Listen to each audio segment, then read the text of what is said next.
Previously, we examined the Battle of Khaybar. We examined why the Prophet ﷺ left Medina to the fort of Khaybar, and how Allah subhanahu wa ta'ala granted Muslims victory at the hands of Amir al-Mu'mineen salawatullahi alayhi. Now, after the Battle of Khaybar and the victory of Muslims, one of the major events that happened immediately after Khaybar is the story of Fadak.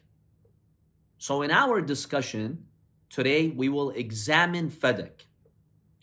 Fadak was a developed and fertile territory which was situated near Khaybar at a distance of about 140 kilometers from Medina. So we're looking about 80, 90 miles from the city of Medina. Fadak was considered one of the stronghold of the Jews of Hijaz. So after Khaybar, we could say that Fadak was probably the most important Jewish fort and village. Now, after the victory of Khaybar, the Prophet ﷺ takes out a banner and he says, "Who will march to Fadak?" Zubayr said, "I will." The Prophet ﷺ refused to give him the banner. Sa'd offered to go, but the Prophet ﷺ also refused. Then the Prophet ﷺ said to Imam Ali alayhi salam, he told him, "Take the banner and go to Fadak." So the Prophet gives the banner to Imam Ali alayhi salam to go and liberate the village of Fadak. Now, some reports indicate another companion was sent to Fadak. The reports state that the Prophet ﷺ sent a companion by the name of Muhaysa ibn Mas'ud al-Harithi. The Prophet told him, "Go to Fadak and negotiate with the elders of Fadak." Now, this report attributed to Muhaysa states that when the Fadaki Jews realized the victory of Muslims at Khaybar, they quickly offered to make peace with Muslims. Now, is it true that Muhaysa was sent by the Prophet ﷺ to negotiate with the Fadakis?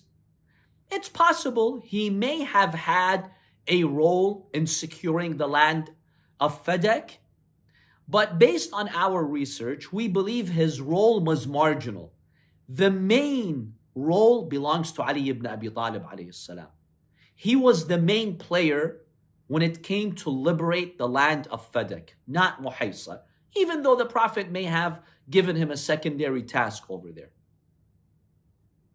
Now, the chief of the land of Fadak, the chief of the village of Fadak, was a Jewish man by the name of Yusha ibn Nun. Does anyone remember who Yusha ibn Nun is? How is he important in Jewish history? He's the successor to Musa alayhi salam. Yes, he was the first successor after Prophet Musa alayhi salam. He was the wasi of Prophet Musa who succeeded him. Prophet Harun was also the successor of Prophet Musa alayhi salam, but Prophet Harun died during the lifetime of Musa. According to our hadiths, the Prophet would liken Imam Ali to Yusha ibn Nun. Because Imam Ali lived after the Prophet and he was the Khalifa after the Prophet likened him to Yusha ibn Nun. He tells him, "Oh Ali, you are like Yusha son of Nun, Joshua son of Nun, because he succeeded Musa alayhi salam." So the leader of Fadak was a Jewish man by the name of Yusha ibn Nun. So what agreement did Muslims make with the Fadakis? The Fadakis realized that the Muslims are very strong after the victory of Khaybar. They knew what Imam Ali alayhi salam was capable of. They really did not want to fight. They knew that Jews had committed treason against the Prophet and they had conspired with the enemy. But The Fadaki Jews were wiser than the Khaybaris. They're like, it's not worth it for us to go to war with Muslims because we've seen their capability. We know what Ali ibn Abi Talib alayhi salam is capable of. So let's avoid this battle. Why should we fight Muslims? Let's not fight them. It was clear to the Fadakis that the Muslims would be given victory by Allah. So they made peace with Muslims, and according to some reports, they agreed to give the Prophet ﷺ half of their produce every year. So half of what their farmlands would produce, they would give it to the Prophet ﷺ. In return, what would the Jews get? They would live under the protection of Islam. Muslims would guarantee their safety, their security. They would live peacefully in Muslim lands. The Fadaki Jews also agreed not to conspire against the Muslims. We will not commit treason. We will not side with the mushriks and conspire against you. This is something that they made official with the Prophet ﷺ. Now, other reports indicate they offered the full produce of Fadak to the Prophet. In any case, some reports indicate they said, we'll give you half of what Fadak farmlands produce.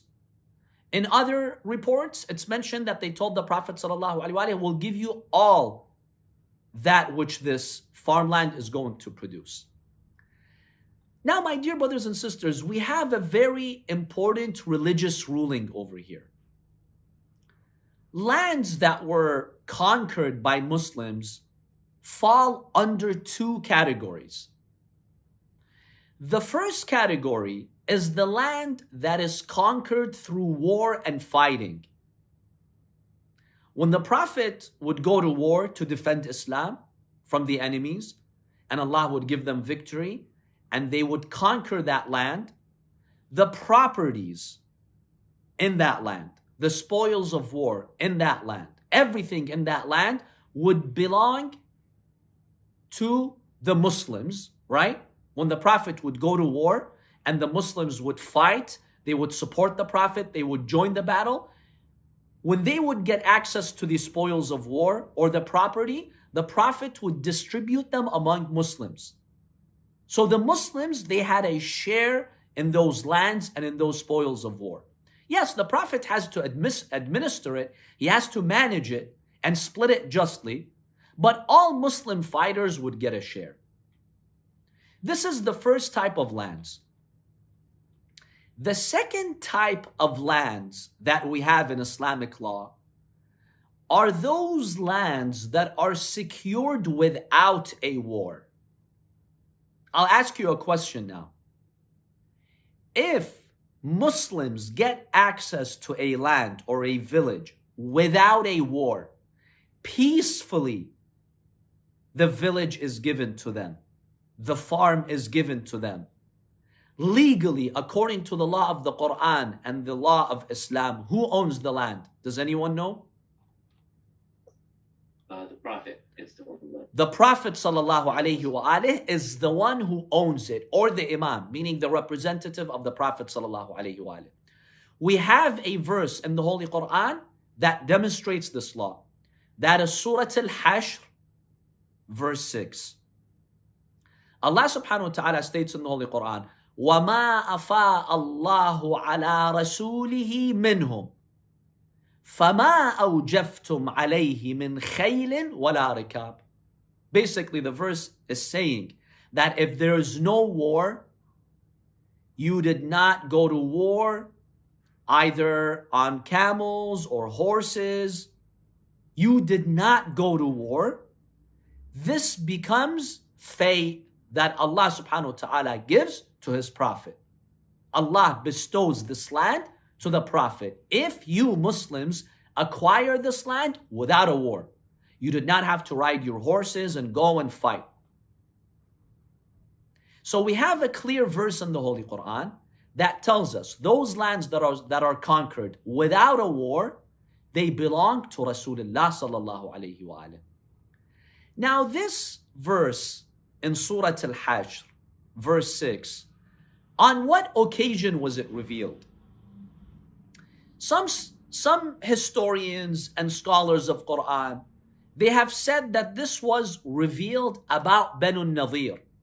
Banu Nadir was a tribe in Medina. They conspired against the Prophet ﷺ. They tried to kill the Prophet, so the Prophet exiled them, and Muslims, basically took their lands.